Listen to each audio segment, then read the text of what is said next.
والصلاة والسلام على من لا نبي بعده ولا رسول بعده ولا معصوم بعده ولا أمة بعد أمته ولا كتاب بعد كتابه ولا نبوة بعد نبوته ولا رسالة بعد رسالته ولا شريعة بعد شريعته ولا طريقة بعد طريقته ولا صداقة بعد صداقته ولا عدالة بعد عدالته ولا سخاوة بعد سخاوته ولا شجاعة بعد شجاعته ثم نشهد أن لا إله إلا الله وحده لا شريك له ثم نشهد أن سيدنا وسندنا وإمامنا وإمام الكائنات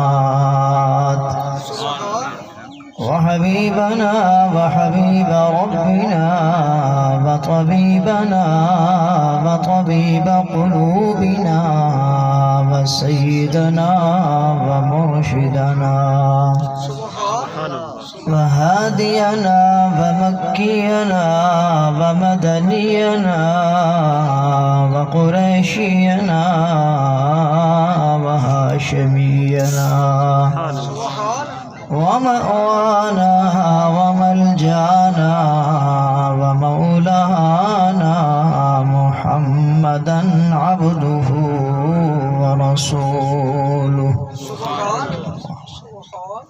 أما بعد فقد قال الله تبارك وتعالى في كلامه المجيد والفرقان الحميد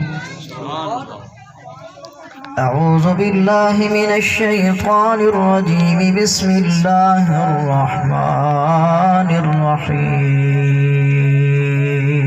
الرحيم وقضى ربك ألا تعبدوا إلا إياه وبالوالدين إحسانا إما يبلغن عندك الكبر أحدهما أو كلاهما فلا تقل لهما أف ولا تنهرهما وقل لهما قولا كريما واخفض لهما جناح الذل من الرحمة وقل رب ارحمهما كما ربياني صغيرا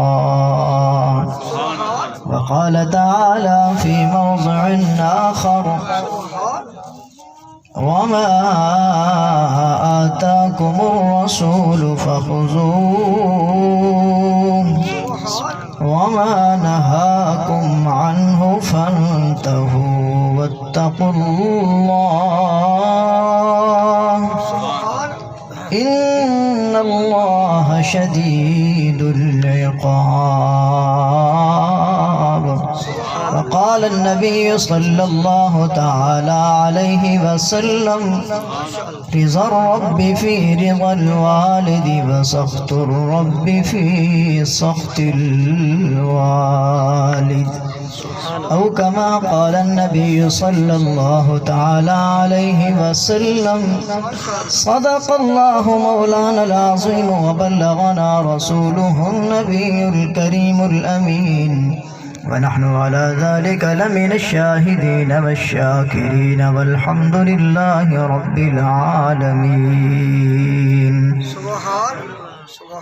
سلام اس پر کہ جس نے بے کسوں کی دستگیری کی. بلند آواز سے کہیں سلام اس پر کہ جس نے بے کسوں کی دستگیری کی. سلام اس پر کہ جس نے بادشاہی میں فقیری کی. سلام اس پر جو خون کے پیاسوں کو دعائیں دیتا تھا. سلام اس پر جو گالیاں سن کر بھی دعائیں دیتا تھا. سلام اس پر کہ جس کے گھر میں نہ سونا تھا نہ چاندی تھا. سلام اس پر کہ ٹوٹا ہوا بوریا جس کا بچھونا تھا. سلام اس پر کہ جس نے سوتوں کو جگایا. سلام اس پر کہ جس نے روتوں کو ہنسایا. سلام اس پر کہ جس نے بھوکوں کو کھلایا. سلام اس پر کہ جس نے پیاسوں کو پلایا. سلام اس پر کہ جس نے بچھڑوں کو ملایا. سلام اس پر کہ جس نے اجڑوں کو بسایا. سب نبی اچھے خلیل اچھا کلیم اچھا مگر ان سب میں وہ مکے کا در یتیم اچھا. لب کو لب چومتا ہے جب بھی کوئی لیتا ہے نام ان کا. ان کے نام میں یہ 2 مرتبہ میم اچھا. محبت کے ساتھ نماز بلا درود پاک تلاوت فرمائیں. کوئی زبان خاموش نہ رہے. باعث برکت بھی ہے باعث اجر و ثواب بھی ہے. بلند آواز سے پڑھیں. اللهم صل على محمد وعلى آل محمد كما صليت على إبراهيم وعلى آل إبراهيم إنك حميد مجيد. اللهم بارك على محمد وعلى آل محمد كما باركت على إبراهيم وعلى آل إبراهيم إنك حميد مجيد. جن احباب نے درود پاک پڑھا ہے وہ ذرا قریب قریب آ جائے. پتہ بھی چل جائے گا کس کس نے پڑھا ہے. خالی جگہ پر ہو جائے تاکہ پیچھے جتنے بھی مہمان آئیں گے ان کو تکلیف نہ ہو. تھوڑا خالی جگہ پر ہو جائے. بس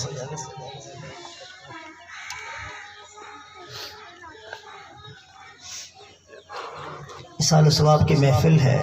سب سے پہلے میں دعا گو ہوں جس مرحومہ کے اصال و ثواب پر میں اور آپ جمع ہیں. اللہ کریم ان کی بخشش فرمائے.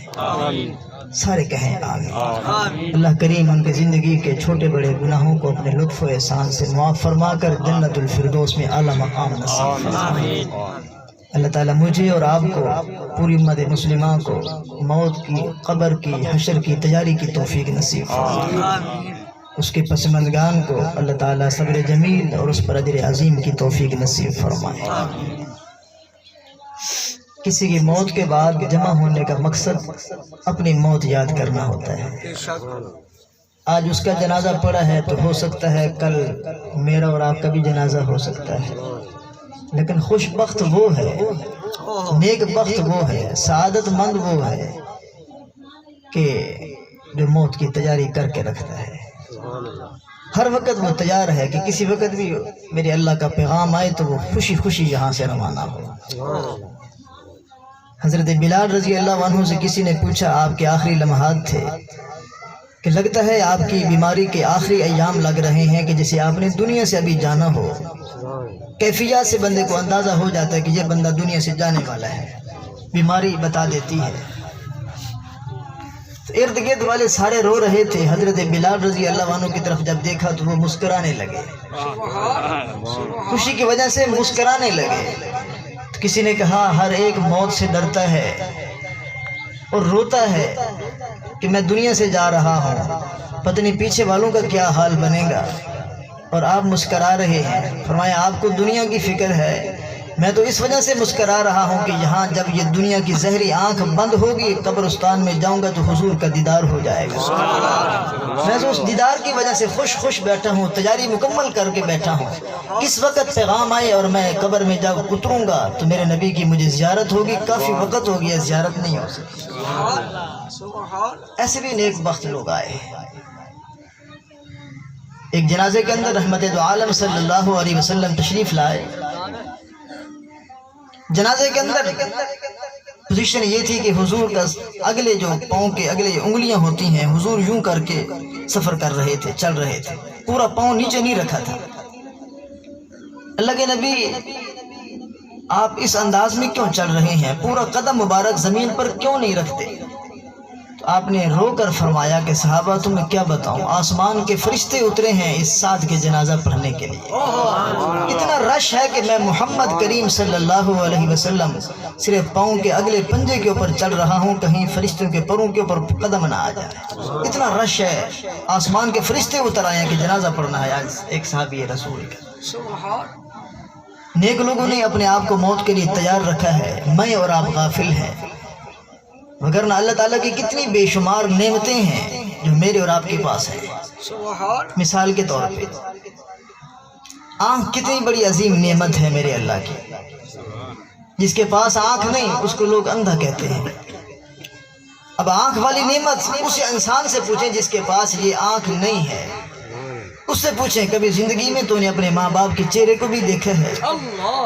ماں باپ کے چہرے کو, یہ بھی ایک اماں دنیا سے گئی ہے, ماں باپ کے چہرے کو دیکھنے پر حضور نے فرمایا ایک مقبول حج کا ثواب ملتا ہے. حج بھی ایسا جو قبول ہو چکا, اجر و ثواب کے اعتبار سے مکمل ہو چکا.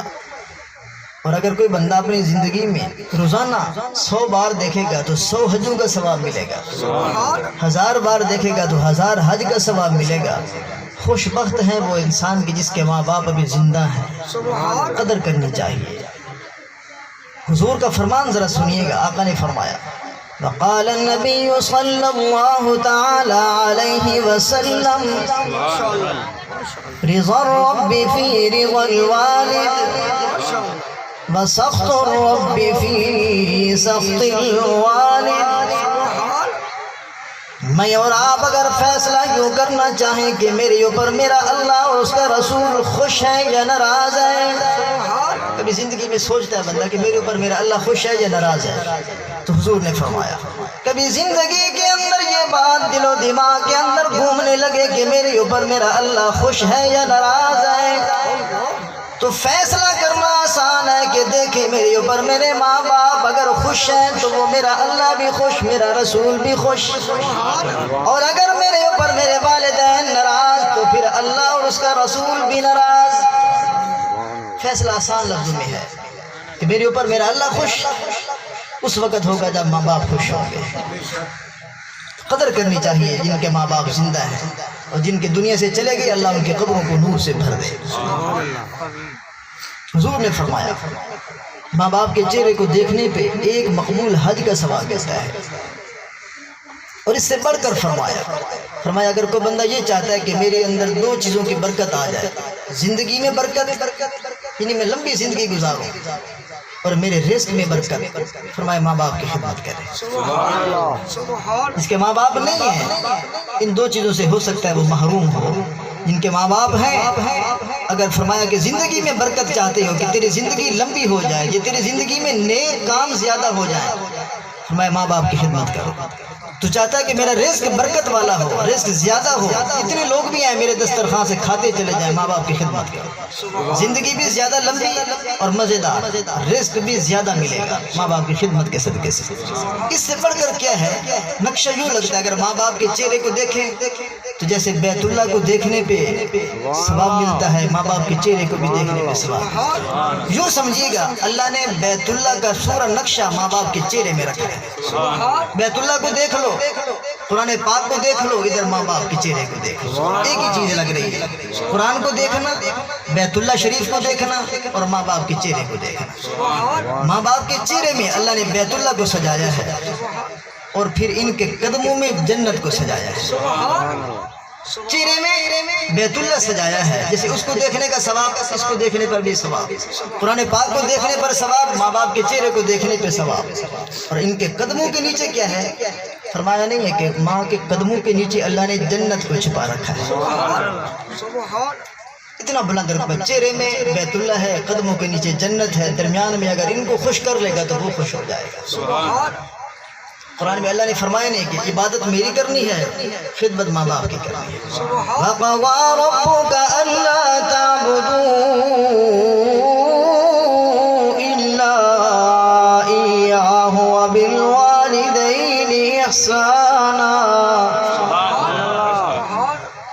إِمَّا يَبْلُغَنَّ عِندَكَ الْكِبَرَ أَحَدُهُمَا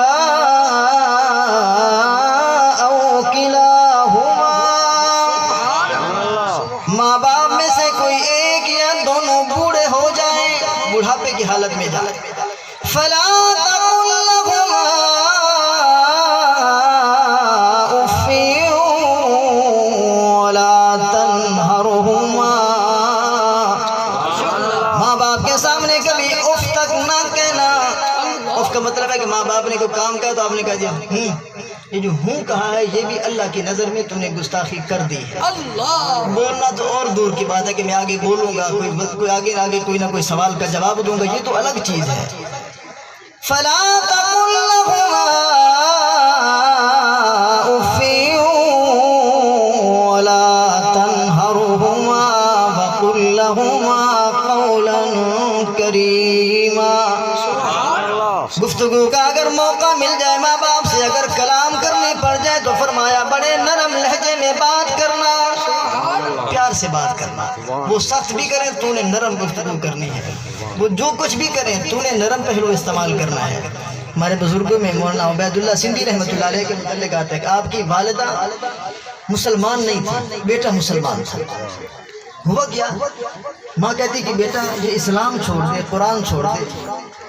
آپ نے فرمایا اماں میں اسی طریقے کے اوپر ٹھیک ہوں، حضور کا کلام بھی پڑھتا ہوں، حضور کا قرآن بھی پڑھتا ہوں، نبی کی حدیث بھی پڑھتا ہوں، مجھے پڑھنے دیں، آپ اپنا کام کریں، چلو میں اپنا کرتا ہوں۔ ماں کو ایک دن غصہ آیا، اس نے مجمع کے اندر آ کر مولانا عبید اللہ سندھی رحمۃ اللہ علیہ کے سر پر جوتے مارے۔ آپ نے سر جھکا، جوتا گرتا تو جوتا اٹھا کے ماں کو دے دیتے۔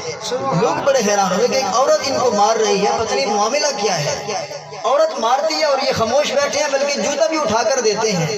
لوگوں نے کہا حضرت جی کیا ہے؟ بڑے پیر بھی تھے، بڑے عالم بھی تھے، تو فرمایا یہ تم اس کے متعلق کچھ بھی نہ سوچو، یہ میری ماں ہے جو مجھے کر رہی ہے، میں ماں باپ کے آگے سر نہیں اٹھاؤں گا۔ پھر اللہ نے ایسا ان سے کام لیا ہے، آج تک ان کی قبریں روشن ہیں۔ اللہ نے اسی کو فرمایا ماں باپ کے آگے سر نہ جھکاؤ، نہ اٹھاؤ، آنکھیں نہ دکھاؤ، سر کے اشارے نہ ادھر ادھر کرو، بس جو یہ کہہ رہے ہیں میرے اللہ کی قدرت کا نظام انہی کے پیچھے چلتا ہے۔ وَاخْفِضْ لَهُمَا جَنَاحَ الذُّلِّ مِنَ الرَّحْمَةِ، اگر زندگی میں ایسا موقع بھی آئے کہ والدین کو اٹھانا پڑ جائے تو فرمایا بڑی مہربانی کے ساتھ کندھوں پہ اٹھا لینا۔ وَاخْفِضْ لَهُمَا جَنَاحَ الذُّلِّ مِنَ الرَّحْمَةِ، فرمایا یہ تیرے دو پر ہیں، ان پروں کے اوپر ماں باپ کو اٹھا لیا کر۔ اور ہوگا کیا؟ وَقُلْ رَبِّ ارْحَمْهُمَا كَمَا رَبَّيَانِي صَغِيرًا، اور ان کے حق میں جو دعائیں کیا کر اے اللہ، جیسے انہوں نے بچپن کے اندر میری پرورش کی، آج یہ بڑھاپے کی حالت میں ہے، جیسے میرے اوپر انہوں نے شفقت کی، آج میں بھی مہربانی کر رہا ہوں اور مجھے کرنی بھی چاہیے۔ وَقُلْ رَبِّ ارْحَمْهُمَا